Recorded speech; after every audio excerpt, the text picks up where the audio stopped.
Ya, di dalam suatu kegiatan industri akan selalu terdapat sistem produksi. Adanya keberlangsungan sistem produksi merupakan bukti bahwa kegiatan industri di dalam pabrik tersebut berjalan normal. Ya, maksudnya seperti ini. Ketika sebuah kegiatan industri itu berjalan, pasti dalamnya ada yang namanya sistem produksi. Di dalam sistem produksi tersebut terdapat beberapa komponen-komponen yang akan saling kait mengait. Komponen-komponen, informasi, manajerial dan sebagainya itulah yang akan membentuk suatu kegiatan industri. Tanpa adanya komponen-komponen tersebut dalam suatu sistem, maka sistem produksi tersebut tidak berjalan. Otomatis kegiatan industri juga tidak berjalan. Nah, kita lihat slide selanjutnya. Nah, menurut Dr. Vincent Gaspes, karakteristik sistem produksi sebagai berikut.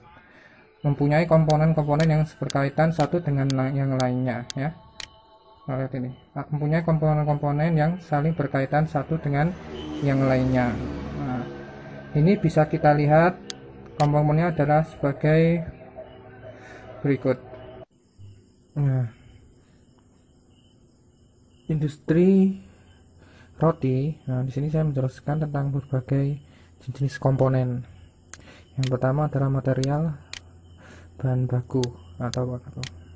Dalam industri roti, dia membutuhkan material berupa tepung terigu. Dia juga butuh yang namanya telur, dan dia juga butuh yang namanya gula dan sebagainya. Nah, industri roti dia juga pasti membutuhkan yang namanya tenaga kerja, atau karyawan untuk mengolah bahan baku ini jadi roti. Nah, dia juga butuh yang namanya metode, cara memasak. Nah, tanpa adanya metode atau cara memasak, tidak mungkin bahan-bahan ini bisa menjadi sebuah roti.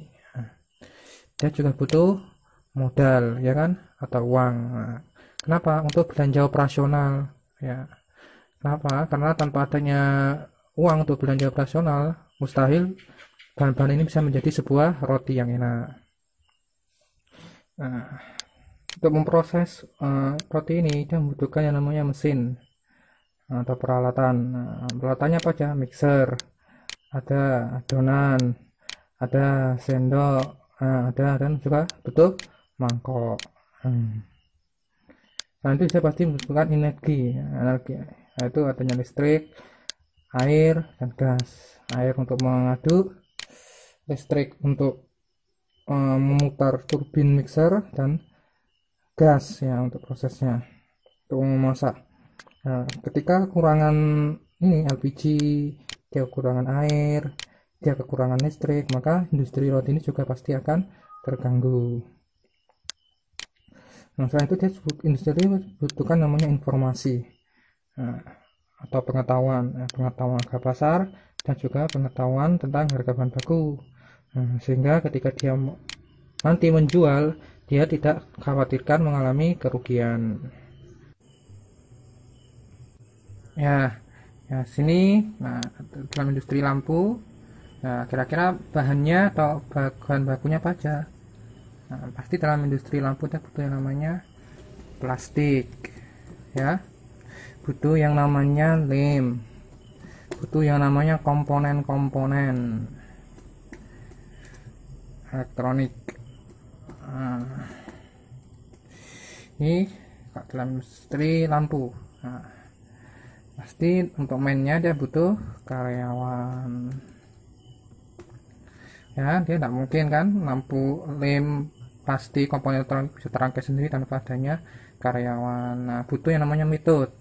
Dia pasti butuh cara merangkai.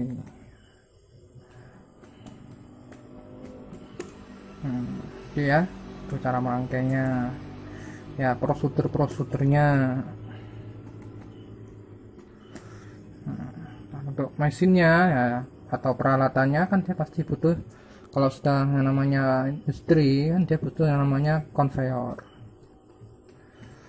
ya untuk mesin berjalan gitu, untuk kakak bisa berjalan. Terus dia butuh yang namanya peralatan listrik lah, solder, kemudian timbangan digital, butuh yang namanya pasti alat kalibrasi, tool, dan sebagainya. Ya, tanpa adanya peralatan seperti konveyor, solder, timbangan digital, alat kalibrasi pasti susah untuk membuat lampunya atau tidak bisa. Butuh namanya money modal untuk operasional. Nah, dia juga butuh energi ya, dalam bentuk apa? Listrik. Listrik untuk menjalankan peralatan.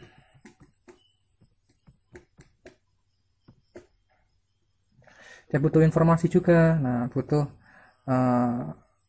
harga informasi, harga pesaing. Nah, dia membutuhkan ini untuk apa? Karena ketika produknya itu terlalu mahal, pasti dia sulit bersaing di pasaran. Kalau produknya terlalu murah, dikhawatirkan keuntungannya tidak didapatkan. Pasti dia butuh informasi. Ya, informasi ini tak perlu harga juga. Bisa juga yang namanya informasi hukum atau regulasi. Nah, dia pasti butuh yang namanya informasi regulasi, peraturan-peraturan, permen-permen, perpres, undang-undang terkait lampu. Ya.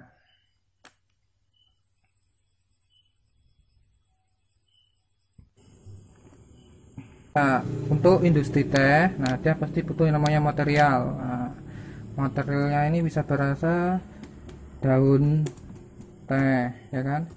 Bisa juga apa ya teh? Yang setahu saya kalau industri teh itu dia hanya membutuhkan daun teh untuk diolah. Oh, teh pasti punya namanya kertas. Ya, mohon maaf ya, teh pasti butuh kertas untuk kemasan. Setelah itu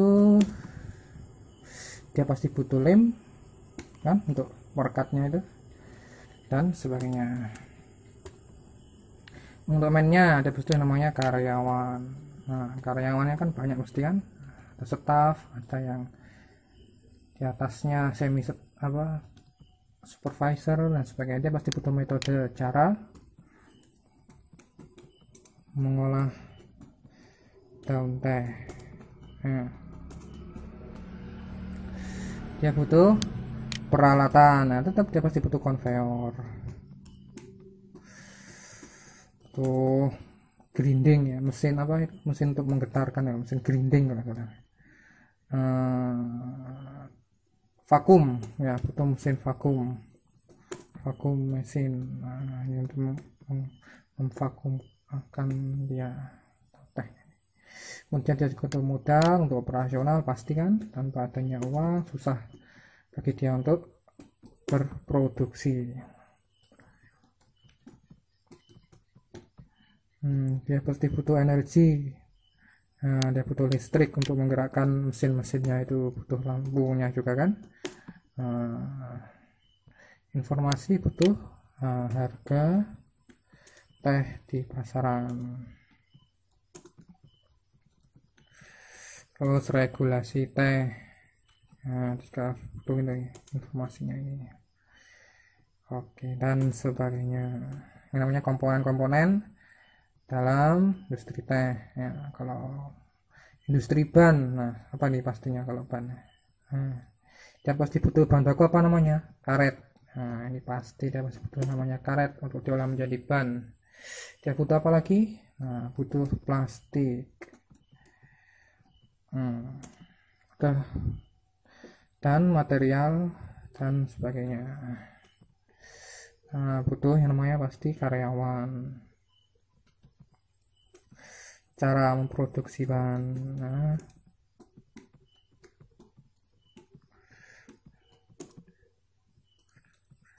itu namanya mesin untuk mengolah, untuk memanaskan ya, memanaskan karet. Nah, memanaskan, kemudian molding atau molding ya, molding atau cetakan ban. Cetakan ban. Karena kalau tanpa ada moldingnya tidak mungkin ban itu bisa terbentuk dalam ukuran berbagai rupa. Nah, dia butuh money atau modal untuk operasional.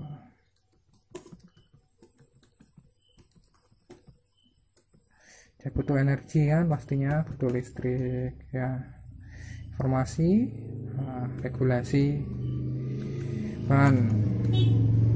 Kemudian dia pasti butuh juga yang namanya harga pasaran ban dan sebagainya. Ya, kalau yang roti apa? Nah, tadi kan komponen-komponennya sudah dijelaskan ya. Nah, ketika komponen-komponen tersebut tidak ada atau kurang, itu pasti terganggu, ya. Nah, itu karena bahan baku, baik energi, baik itu material, metode, mesin dan sebagainya harus tetap ada. Karena coba bisa dibayangkan kan, misalnya nih industri lampu, waduh, dia ini ada materialnya, ada karyawannya. Nah, tapi dia tidak ada ininya, tidak ada listrik untuk menjalankan peralatan. Nah, pasti dipastikan industri ini tidak akan bisa berjalan. Ya, atau industri teh, dia memiliki energi listrik, dia punya modal besar, dia punya bahan baku, tapi dia tidak punya karyawan. Nah, mana bisa industri teh ini bisa berjalan. Nah, komponen-komponen ini harus saling memiliki keterkaitan agar suatu industri tersebut bisa tetap berjalan. Ya. Sekarang kita akan bahas ini. Tujuan, nah ini mempunyai tujuan yang mendasari keberadaannya, yaitu menghasilkan produk yang berkualitas dan dapat dijual dengan harga kompetitif di pasar. Nah, mempunyai tujuan yang mendasari keberadaannya. Nah, kalau misalnya kita nih di sini yang pertama, nah,